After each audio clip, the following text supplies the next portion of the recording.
오늘은 성찬 예배로 드려지고 있습니다. 예수께서 성찬을 들고 이것은 내 살이요 내 피라 하셨던 대로 준비된 떡과 잔을 예수님의 살과 피로 먹고 마시는 예배입니다.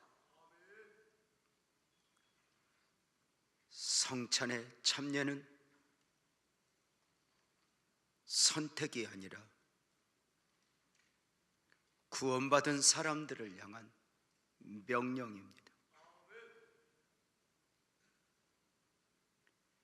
요한복음 6장 53절에서 55절 말씀은 성찬에 대하여 이렇게 말씀하고 있습니다. 내가 진실로 진실로 너희에게 이르노니 인자의 살을 먹지 아니하고 인자의 피를 마시지 아니하면 너희 속에 생명이 없느니라. 내 살을 먹고 내 피를 마시는 자는 영생을 가졌고 마지막 날에 내가 그를 다시 살리리니 내 살은 참된 양식이요 내 피는 참된 음료로다.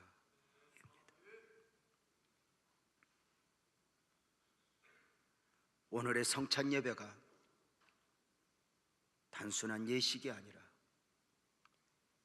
최고의 은혜요 최고의 능력이었으면 좋겠습니다. 구원받은 백성으로서 성찬을 받는 우리는 여호와 이레의 하나님을 찬송하곤 합니다. 그 다음을 앞서 준비하시는 하나님의 은혜를 찬송하는 것입니다. 여호와 이레 하나님은 아브라함을 향한 이해할 수 없는 요구에서 시작이 되었습니다. 창세기 22장 2절에 보면 여호와께서 이르시되 내 아들 내 사랑하는 독자 이삭을 데리고 모리아 땅으로 가서 내가 내게 일러준 한 산 거기서 그를 번제로 드리라 말씀합니다. 아브라함에게 아들 이삭을 번제로 드리라는 하나님의 요구를 이해하실 수 있으시겠습니까? 아브라함아 네 아들을 목사시켜라 선교사시켜라. 이것은 어느 정도 이해할 수 있을 것 같습니다. 그러나 번제입니다. 많은 제사 중에 번제는 소나 양을 잡아 각을 떠 가죽을 벗겨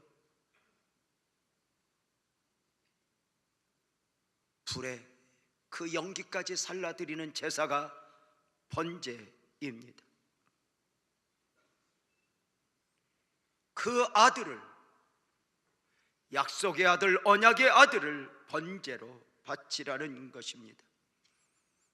이해할 수 없죠. 왜요? 아브라함이 믿는 하나님, 저와 여러분이 믿는 하나님은 사람을 제물로 받으실 만큼 무자비한 하나님이 아니신 것입니다. 차라리 당신 자신이 제물이 될지언정 차라리 당신의 아들을 십자가의 희생 제물로 내놓을지언정 한 영혼을 천하보다 귀히 여기신 하나님이 사람을 제물로 받으시겠다 이해하기 힘든 것입니다. 더 이해가 안 되는 것은 아브라함의 순종입니다. 이해할 수 없는 하나님의 요구 앞에서 하나님 왜요? 묻지도 않고 따지지도 않고 순종하여 약속의 아들 이삭을 번제로 드리는 것입니다. 도무지 이해할 수 없는 순종을 통하여 아브라함이 여호와 일의 하나님을 경험했습니다. 그런데 여러분 아십니까? 하나님께서 아브라함에게 이삭을 요구하신 것은 사실 이삭을 원하심이 아니었습니다. 여호와 일의 하나님으로 만나 주실 계획을 가지고 아브라함을 시험하사 이해할 수 없는 요구를 하신 것이고, 아브라함은 하나님을 감동시킬 만큼의 순종을 드린 것입니다. 오늘도 변함없이 누군가를 향한 하나님의 이해할 수 없는 요구에는 하나님의 뜻이 담겨 있다는 것을 아십니까? 여리고를 돌라 요단강에 가서 몸을 7번 담그라, 항아리에 물을 채우라, 방주를 지으라, 니느웨에 가서 복음을 전하라. 하나같이 이해하기 힘든 경우이지만 하나님의 깊은 뜻을 담은 순종의 요구들입니다. 존경하고 사랑하는 성도님들, 삶의 여정 가운데 한 번쯤 하나님으로부터 이해할 수 없을 만큼의 요구를 받아 보신 적은 있으십니까? 하나님은 아무 의무 없이 요구하시는 분이 결코 아니신 것입니다.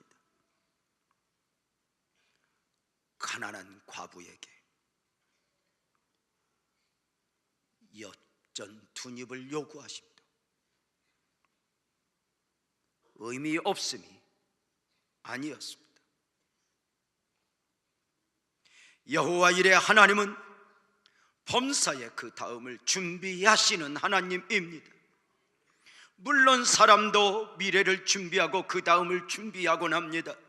처녀 총각들이 결혼을 준비하고 대학생들이 취업을 준비하고 엄마들이 겨울을 준비합니다. 교회가 내년을 준비하고 말입니다. 그럼에도 인간의 준비와 하나님의 준비하시면은 다른 것이 있습니다. 우리 인간의 준비는 내일 일을 알지 못하는 가운데 준비이지만 여호와 일의 하나님의 준비는 내일 일을 아시고 섭리하시는 가운데의 준비라는 것입니다. 인간의 준비를 무엇이라 했습니까? 내일 일을 알지 못하는 가운데 있어지는 준비라 했습니다. 사람이 마음으로 자기의 길을 계획할지라도 그 걸음을 인도하시는 분은 하나님이시다. 사람이 계획적이어서 하루의 계획은 내가 세우고 한 달의 계획은 내가 세우고 1년의 계획을 내가 세워 제법 인간이 계획대로 살아가는 것 같지만 3년 지나 5년 지나 10년 지나 자신의 삶을 돌아보며 내 생각, 내 계산, 내 계획대로 된 것은 아무것도 없습니다. 어딘가에 끌려 어딘가에 밀려 살아왔다고 고백할 수밖에 없습니다. 무엇이 내 마음대로 되겠습니까? 아무것도 내 마음대로 되지 않습니다. 우리 아내는 고등학생 때부터 기도한 바가 있었다 합니다. 나중 신랑을 위해서 기도하는 바, 주여 1m 80 이상 만나게 하소서. 그런데 몽땅 연필인 저를 만났습니다.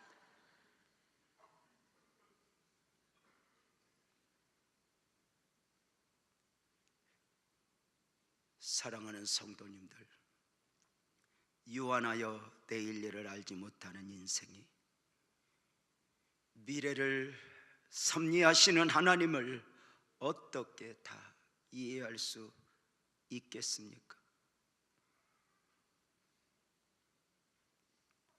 욥에게 시련을 허락하신 하나님을 어떻게 이해할 수 있겠습니까?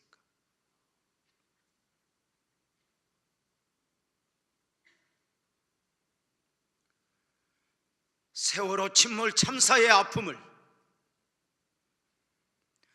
누가 무엇으로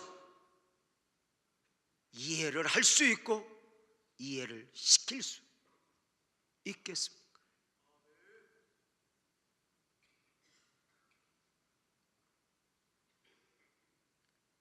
가끔은 처절한 삶의 현실 속에서 이해가 되지 않는다 하며 자신의 생각 가운데 하나님을 담으려는 성도들에게 이렇게 말씀을 드리곤 합니다.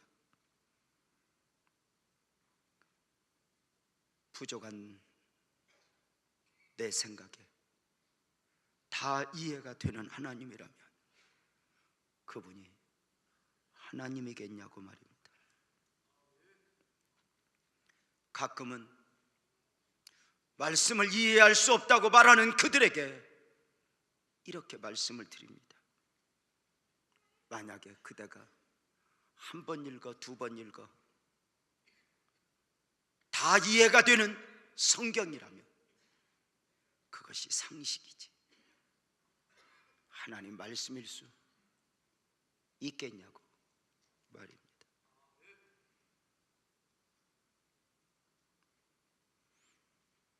지금은 하나님의 뜻을 다 알 수 없어 안타깝지만 오늘 또 한 번 말씀드릴 수 있는 것은 우리가 믿는 하나님은 내일 일을 섭리하시는 가운데 그 다음을 준비하시는 여호와 이레 하나님이시다는 것입니다. 오늘 본문인 에스더 2장 말씀에는 크게 두 가지 사건이 소개되고 있습니다. 하나는 포로로 잡혀왔던 이방 여인 에스더가 바벨론 제국의 왕후가 된 사건입니다. 도저히 불가능한 일이었으니 목동 다윗이 왕이 된 것만큼이나 감옥에 있던 요셉이 애굽의 총리가 된 만큼이나 대단한 사건이었습니다. 또 하나의 사건은 포로로 끌려와 대궐 문지기로 삶을 살아가던 모르드게가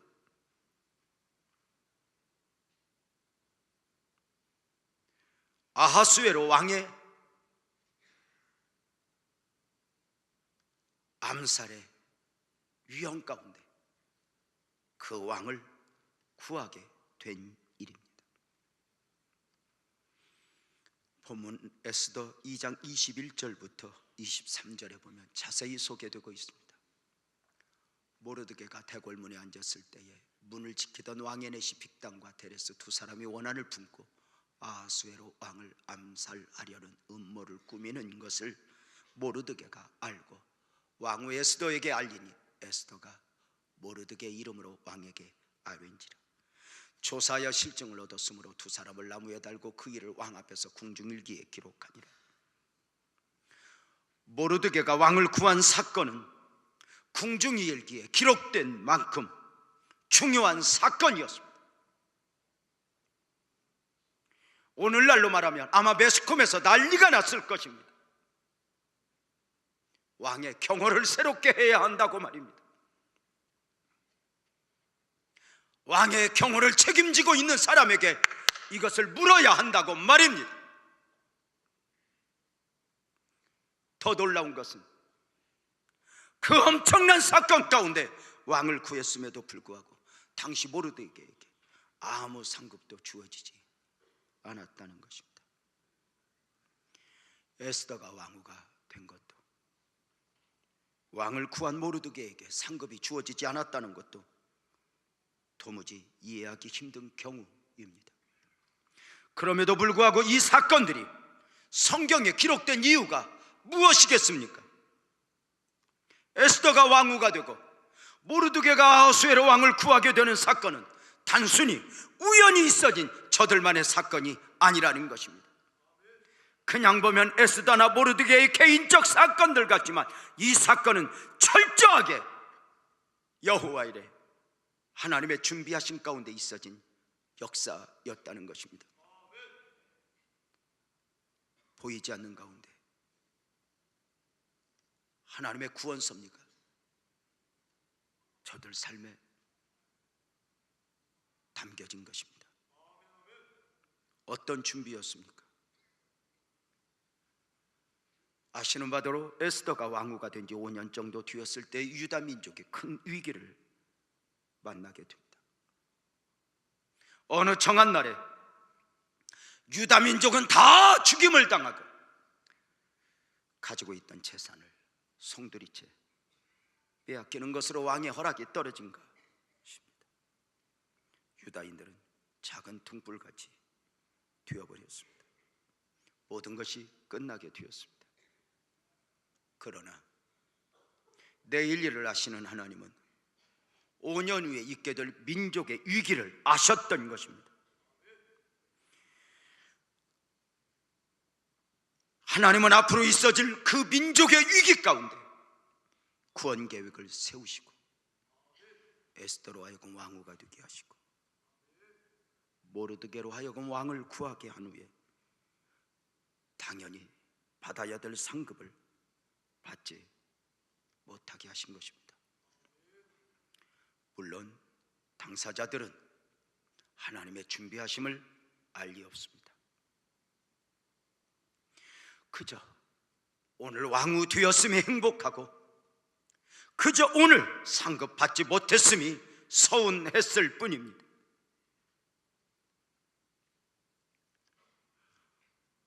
오늘의 행복에, 오늘의 서운함에 하나님의 구원 섭리가 담겨 있음을 누가 알 수 있었겠습니까?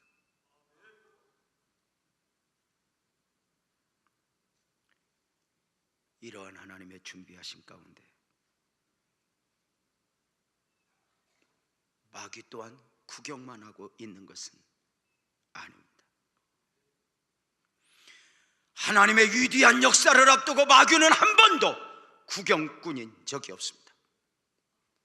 그 위대한 역사 앞에 사탄의 방해가 함께 있어지는 것입니다. 하나님이 430년간 애굽에서 총세하는 이스라엘 백성들을 출애굽 구원 계획을 세우시고 모세를 보냅니다. 마귀는 더 먼저 알고 바로의 마음을 충동질하여 사내 아이가 태어나면 나일강에 던져 죽이라는 법을 만들어 놓고 기다립니다. 하나님이 사람의 몸을 입고 그 이름 아기 예수로 오셨습니다. 자기 백성을 저희 집에서 구원할 자입니다. 마귀는 더 먼저 알고 헤롯의 마음을 충동질하여 2살 미만의 아이는 다 죽이라는 법을 만들어 놓고 기다립니다. 요셉의 경우는 어떠합니까? 요셉의 나이 17살에 꾸게 된 꿈은 단순 요셉의 출세나 요셉 개인의 영광이 아니었습니다. 앞으로 20년 후에 있게 될 인류의 대기근을 앞두고 하나님이 요셉의 삶의 구원 계획을 세우심이었습니다. 마귀는 더 먼저 알고 형제들의 마음을 충동질하여 요셉을 죽이려 하고 그리고 노예로 팔아버립니다. 요셉은 이해할 수 없는 자신의 삶의 현실 가운데 노예 생활을 10년이나 해왔고 감옥 생활을 3년이나 해야 했습니다. 이 요셉의 삶의 시련을 통하여 마귀는 끊임없이 요셉을 절망시켰고 하나님은 그 그 삶의 시련 속에서 요셉을 만들어 가셨습니다.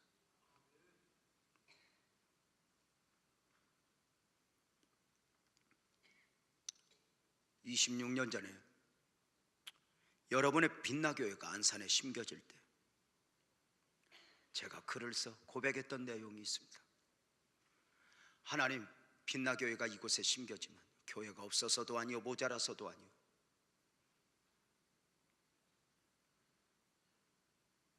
하나님의 뜻과 분명한 섭리 가운데 심겨진 교회임을 믿습니다. 하나님의 뜻이 심겨진 만큼 모진 비바람도 세찬 아픔도 있겠지만 이제 노를 젓기 시작한 빛나교회는 그 어떤 것도 이겨내고 갈 것입니다 였습니다.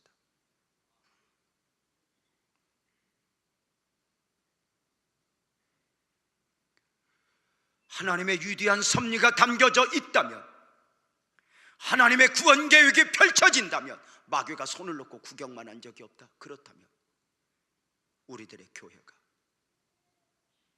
부흥의 은혜를 입을 때 마귀가 구경만 할까? 아니라는 것입니다. 여러분이 축복의 은혜를 입기로, 하나님이 은혜를 베풀기로 작정하면 마귀가 구경만 할까? 아니라는 것입니다. 그 가는 길에 이것이 문제이고 저것이 문제이면 우리는 주저앉아야 할 이유도 너무 많고 그만두어야 할 이유도 너무 많은 것입니다.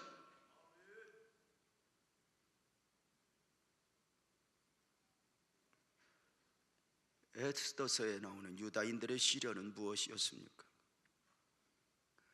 왜 마귀는 하만이라는 사람을 통하여 유다인을 멸하고자 하는 것입니까? 유다인들을 멸하겠다, 이것이 어쩌보면 한 인간의 감정적 싸움 같지만 여기에는 처절한 영적 싸움이 담겨 있습니다.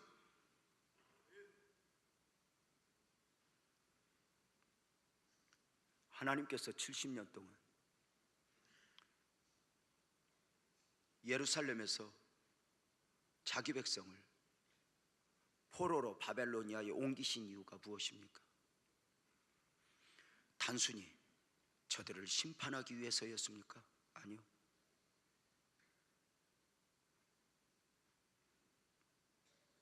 분명한 의도가 있었습니다. 먼저는 교회 시대의 준비입니다. 성전 시대를 넘어 성령 안에서 복음 시대를 준비하여 이제 교회 시대가 열려야 하는데, 바로 성전 시대에서 교회 시대로 옮겨가기는 쉽지 않은 것입니다. 예루살렘 성 안에 있는 성전, 그 성전 안에서 만나주시고 예배받으시는 하나님이 아니라 이제 성령 시대에 그 어느 곳에서도 다 예배를 받으시는 하나님이어야 하는데, 그 시대를 준비하며 바로 이스라엘 백성들을 바벨로니아의 포로로 끌려가게 해서 회당 제도를 시작하며 교회 시대를 준비합니다. 두 번째는 기록된 말씀 시대의 준비입니다. 그동안 이스라엘 백성들에게 율법은 자신들을 향한 하나님의 음성이거나 말씀이 아니었습니다.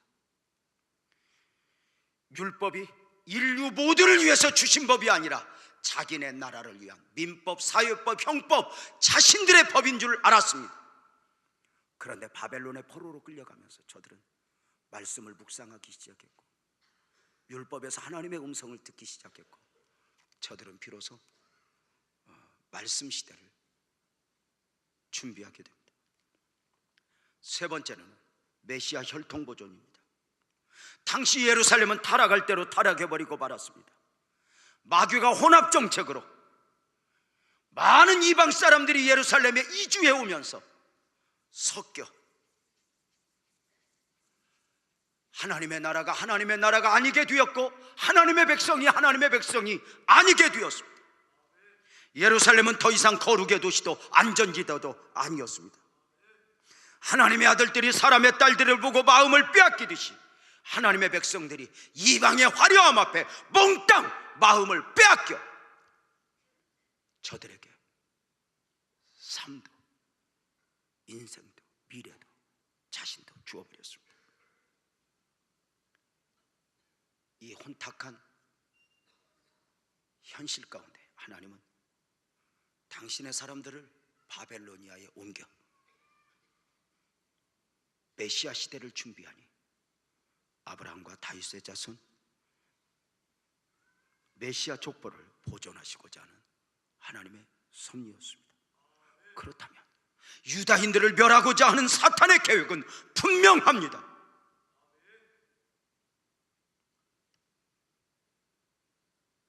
단순한 정치적 사건이 아니라 이 안에는 교회 시대를 방해하고 말씀 신앙에서 이탈시키며 메시아 족보를 멸하겠다고 하는 엄청난 계획입니다. 모세를 죽이려 했던 바로나 아기 예수를 죽이려 했던 헤롯이나 요셉을 죽이려 했던 형제들이 그냥 악해진 것이 아닙니다. 마귀가 가룟 유다 마음, 그 마음에 예수 팔려는 생각을 넣었던 것처럼 호련히 누군가의 마음을 빼앗은 것입니다. 에스더는 하나님의 준비하심이었으니 에스더가 그냥 에스더 자신만을 위해서 왕후가 된 것이 아니었습니다. 모르드게 왕을 구하는 사건도 역시 하나님의 섭리였습니다. 하나님의 준비에서 언제나 최고는 사람입니다. 사람을 준비하시는 하나님입니다. 하나님의 일은 하나님이 하신다. 다 하실 수 있지만 하나님은 사람을 통하여 그 일들을 이루어 가십니다.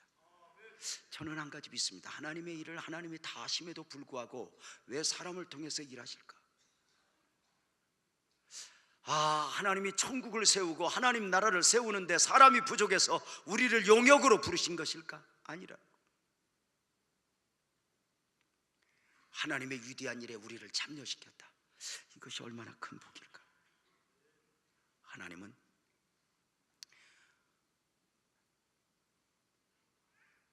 한 나라의 위기 앞에 모르드게와 에스더를 사용하시고 작정하시고 저들을 준비시킵니다.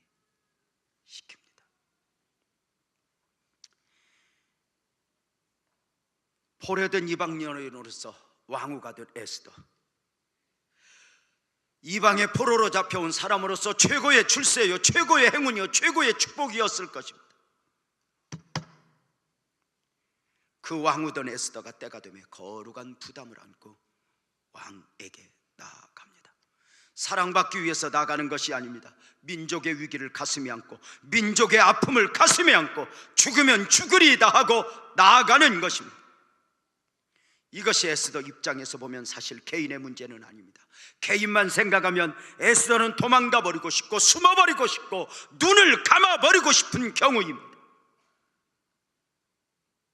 에스더가 왕후되어 그저 이렇게 누리며 살 줄 알았는데 5년 정도 되었을 때 민족의 위기 앞에 거룩한 부담을 안게 된 것입니다.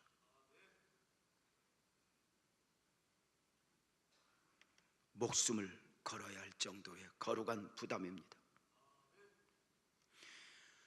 에스더가 왕에게 나아감이 거룩한 부담인 것은 그것이 민족 구원의 사명이었기 때문입니다. 이 민족의 위기 가운데 왕후가 되어 행복한 나날을 보내고 있던 에스더에게 연락이 왔습니다. 왕에게 나아가서 유다 민족의 아픔을 고하여 민족을 구하라는 것입니다. 에스더의 답변은 궁궐의 법도가 있으니 왕에게 부름을 받아야 왕에게 나아갈 수 있다는 것입니다. 왕에게 부름을 받지 않았음에도 왕에게 나아가는 자는 죽임을 당하게 되는데 지금 에스더 자신은 왕에게 부름받아 나아가지 못한 지가 30일이 되었다는 것입니다. 방법이 없다는 것입니다. 지금 형편으로는 어쩔 수 없다는 것입니다. 어쩔 수 없다는 에스더의 답변에 들려오는 소리가 무엇입니까? 이때에 내가 만일 잠잠하여 말이 없으면 유다인은 다른 데로 말미암아 노인과 구원을 얻으려니와 너와 내 아버지 집은 멸망하리라. 내가 왕위의 자리를 얻은 것이 이때를 위함이 아닌지 누가 알겠느냐.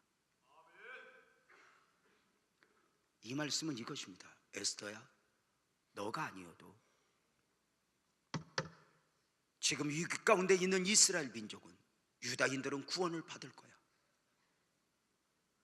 그러나 오늘의 위기 앞에서 너는 누구야 하는가를 알아야 한다는 것입니다. 네가 왕후의 자리를 얻게 된 것은 이때를 위함이 아닌지 누가 알겠느냐 입니다. 바로 5년 전에 너로 하여금 왕후가 되게 하신 분이 하나님이라는 것입니다. 5년 전에 너를 왕후가 되게 하셨으면 너 개인적으로는 축복이지만 그 안에 하나님의 원하심, 하나님의 요구, 사명이 담겨 있다는 것입니다. 에스더가 왕후가 된 것이 너만의 것으로 착각하지 말라는 것입니다. 많은 분들은 이것이 하나님의 축복이라고 말할 때 축복만을 생각하지 이 안에 하나님의 요구가 담겨 있을 것으로 생각하지 않습니다. 결국 에스더는 자신에게 밀려온 거룩한 부담 앞에 피할 수 없음을 알게 됩니다. 3일을 금식하고 죽으면 죽으리이다 하고 왕에게 나아갔습니다. 원해서가 아니었습니다.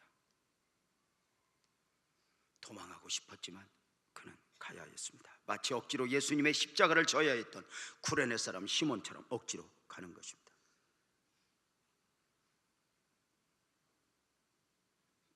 에스더가 왕후의 축복을 받지 않았더라면 에스더는 이런 부담을 안을 필요도 없었을 것입니다. 성도님들이 남달리 누리고 있는 축복에는 하나님의 거룩하신 요구가 담겨 있다는 사실을 아십니까?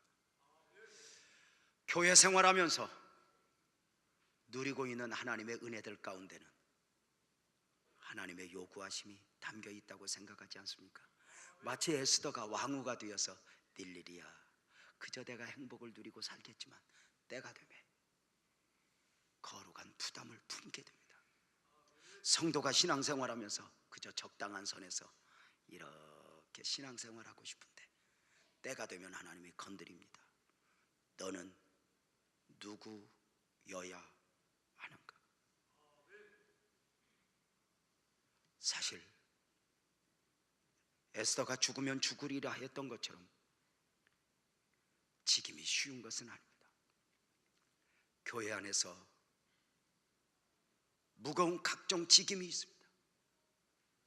어려운 살림을 해야 하는 재정위원장, 건축위원장, 총여전도회장, 지역장,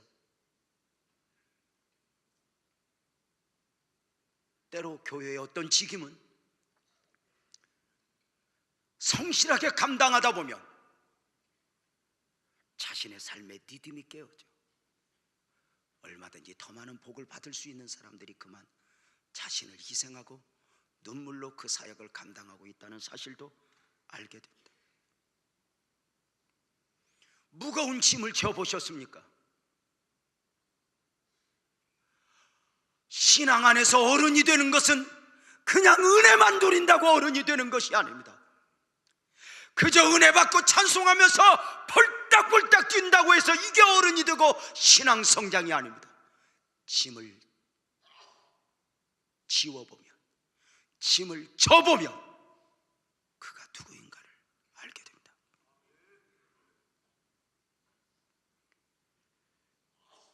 지금 여러분에게 억지로 지고 있다 싶은 사명이 있다면 그 사명의 짐은 무엇입니까? 분명한 것은 에스더의 왕후됨은 에스더 개인의 축복을 넘어 하나님의 준비하심이었다는 것입니다. 저와 여러분에게 있어진 건강, 물질의 여유, 시간의 여유 등이 여러분이 남보다 노력했기에 자신만의 것이라고 생각하십니까? 여러분에게 아름다운 목소리를 주셨으면 혹시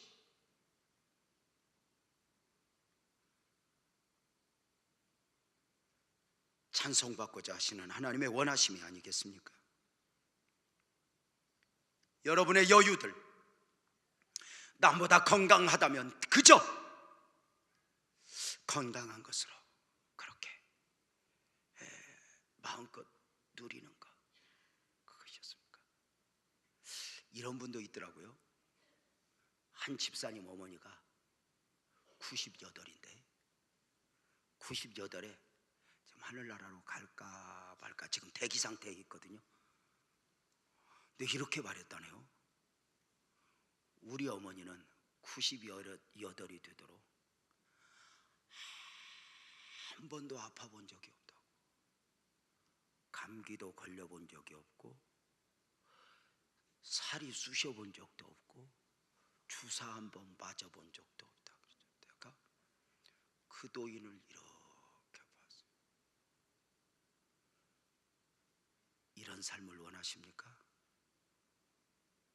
아파도 힘들어도 져야 할 짐이 있다면 그 짐이 혹시 복이라고 생각하지는 않습니까? 그저 아무 일 없이 우환질고 없이 사는 것이 우리 인생의 목표라면 어쩌면 비참하지 않습니까? 왜 성도들이 교회 생활하면서 직임이 맡겨지면 힘들어하는 것입니까? 내가 져야 할 짐이 아니라고 생각하기 때문입니다. 내 십자가가 아니라고 생각하기 때문입니다. 괜히 또 직분을 맡으면 1년 동안 귀찮을 것이라고 생각하기 때문입니다. 원래 이 짐은 목사님이 져야 하고 다 누가 져야 하지 왜 내가 짓는 거냐고 나는 안 할 거라고 생각합니다. 여러분, 그런 분들이 어떤 책임을 맡아도 늘 고비 앞에서 6개월 하다 그만두고 2달 하다 그만두고 힘들 것입니다. 그렇게 힘들 때마다 자신의 문제보다는 늘 누군가를 핑계하고 탓하게 될 것입니다. 애굽에 살던 이스라엘 백성들이 홍해를 건너서 광야 40년을 살아갑니다. 저들이 정말 힘들었던 건 광야라는 환경이 아닙니다. 무엇입니까? 억지로 나왔다고 생각하는 것입니다. 고비만 만나면 모세야, 우리가 언제 애굽에서 나온다 하더냐? 우리를 이 광야에서 죽일 것인가? 애굽으로 돌려보내다오! 외치는 것입니다. 저들의 구원의 시작도 저들은 구원해달라고 하나님 앞에 목소리를 높이면서 시작이 되었습니다. 그럼에도 저들은 이것은 우리의 원함이 아니었다는 것입니다.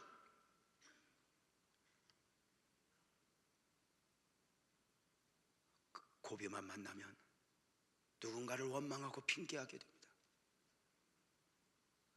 우리가 예수를 믿어도 믿어주고 다녀주면 다 힘듭니다.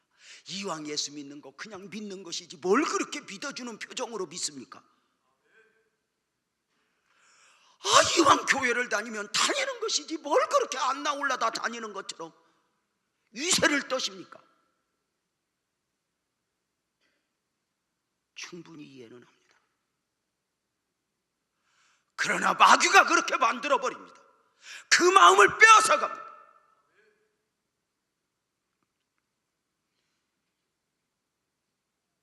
교회에서 무엇 직임을 맡아 충성할 때 내가 안 해도 되는데 목사님을 위해서 교회를 위해서 하는 봉사 정도로 생각하면 여러분은 힘들 것입니다. 여러분, 교회 일은 봉사가 아니고 사명입니다. 봉사와 사명의 차이가 무엇입니까? 봉사는 내 일이 아닌데 돕는 것입니다. 사명은 내 일인데 내가 하는 것입니다. 봉사는 여유가 있고 조금 하여튼 그래야 합니다. 그런데 사명은 쓰러져도 울어도 그 길을 가는 겁니다. 여자분들은 남편하고 살 때 늘 안 살라다 삽니다. 그래서 살아주는 걸 봉사로 생각합니다. 그래서 남편을 위해 하는 건 뭐든지 힘듭니다. 물 떠다 주는 것도 힘듭니다.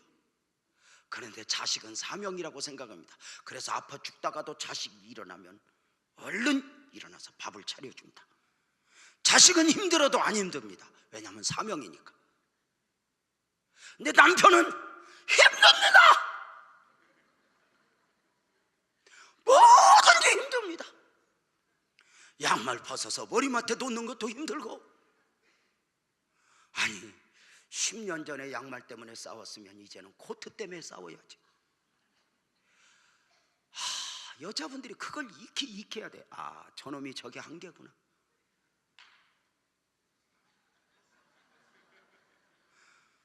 아니 힘들면 세탁기를 그 옆에 갖다 놓아.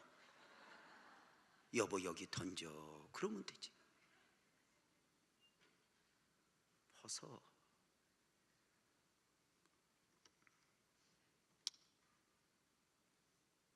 교회를 봉사를 하는 게 봉사라고 생각하면 좋으면 하고 힘들면 안 합니다. 3월달까지 하고 5월달까지 하고 또 몇 달 그냥 보내다가 또 이제 12월에 또 고민을 합니다. 내년에 뭘 할까?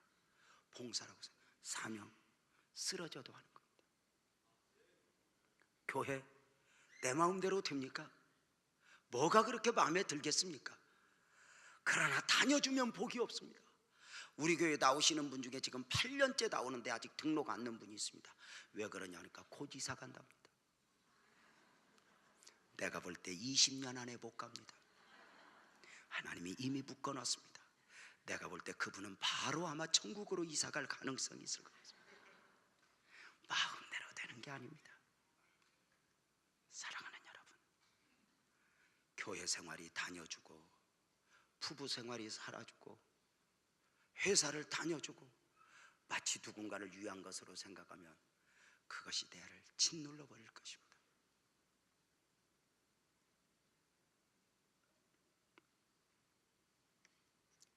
예수님의 십자가 앞에 우리가 무슨 말을 할 수 있겠어요? 욥이 자신의 고난을 가지고 제법 하나님 앞에 왜요? 하고 싶지만 결국은 전능자 되신 주님 앞에 무릎을 꿇을 수밖에 없었습니다. 모르드게 왕을 구하고도 상급을 받지 못했습니다. 그런데 그것마저도 하나님의 준비하심이었습니다.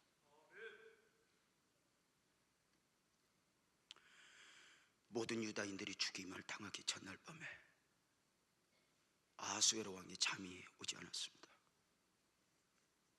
신하를 시켜 역대일기를 가져다 읽으라 합니다. 원래 왕은 잠이 오지 않으면 할 일이 많습니다. 그런데도 역대일기를 읽습니다. 또 공부도 좋아하는 왕도 아닌 것 같습니다. 지가 안 읽고 읽어달라고 하는 거 보면. 그런데 신기한 건 그 신하가 그 많은 궁중일기 중에 그 모르드게가 왕을 구한 이야기를 갖다 읽을 줄 누가 알았겠습니까? 여러분, 그날 밤 하나님이 역사하여 하나님의 일을 방해하던 하만이 나무에 달려 죽게 됩니다. 만약에 모르드게가 일찍 상급을 받았더라면 그 역대일기를 읽을 때 이랬을 거예요. 이래서 모르드게가 왕을 구했습니다. 맞아 그랬구나. 그때 난리 났었지 듀세. 그래 그때 모르드게에게 상급은 주었니?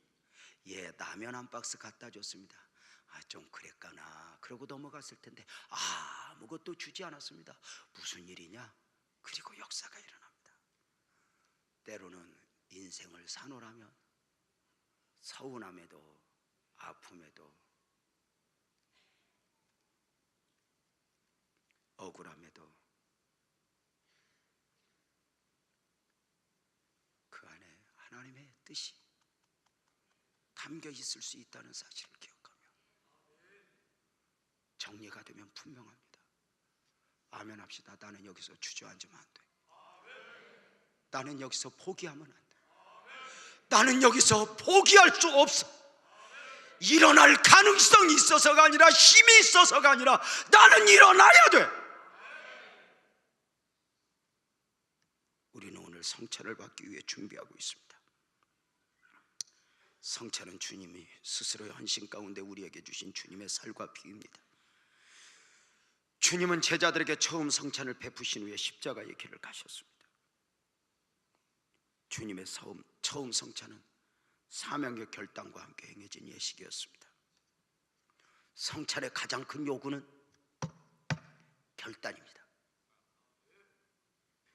성찬을 통하여 용서를 요구하고 인내를 요구하고 헌신을 요구할 때 나는 무엇으로 결단할 것인가? 눈을 감으시겠습니까? 미루시겠습니까? 지난주 설교하면서 이 길거리에 주차 좀 새롭게 시작하고 싶어, 주차 안내 좀 했으면 좋겠다고 했더니 나중에 보고받으니 7분이 신청을 해주셨다. 제가 가슴이 뛰었습니다. 더 감사한 것은 여자분들 몇 분이, 여자 성도님들 몇 분이 하겠다고 했답니다. 남자같이 생긴 여자 성도님. 외모가 아닙니다. 근데 저들이 무서워하지 않습니다. 이렇게 말했답니다. 목사님에게 말씀해 주세요. 차량 봉사할 사람 없으면 우리가 할게요. 우리 대형면에 딸게요 라고 말을 했답니다. 참으라고 그래요. 참으라고 그래요. 하나님의 일은 저절로 되지 않습니다. 여러분이 지금 누구여야 하는가? 네가 만일 잠잠하여 말이 없으면 하나님은 하나님의 방법대로 그 일을 이루실 것이다. 조용히 마음을 내려놓지 않겠습니까? 일어나지 않게 가자 하시는 주의 음성에 또 한 번 주님, 내가 여기 있습니다. 주님 손에 내 손을 포기하지 않겠습니까? 십자가의 길을 앞두신 주님께서 일어나자 함께 가자 하십니다. 그 고난의 길에 그 십자가에서 찢기고 상한 살과 피를 성찬으로 받으려고 합니다. 우리 모두 일어나서 사명 1절 찬송하면서 성찬 준비하도록 하겠습니다.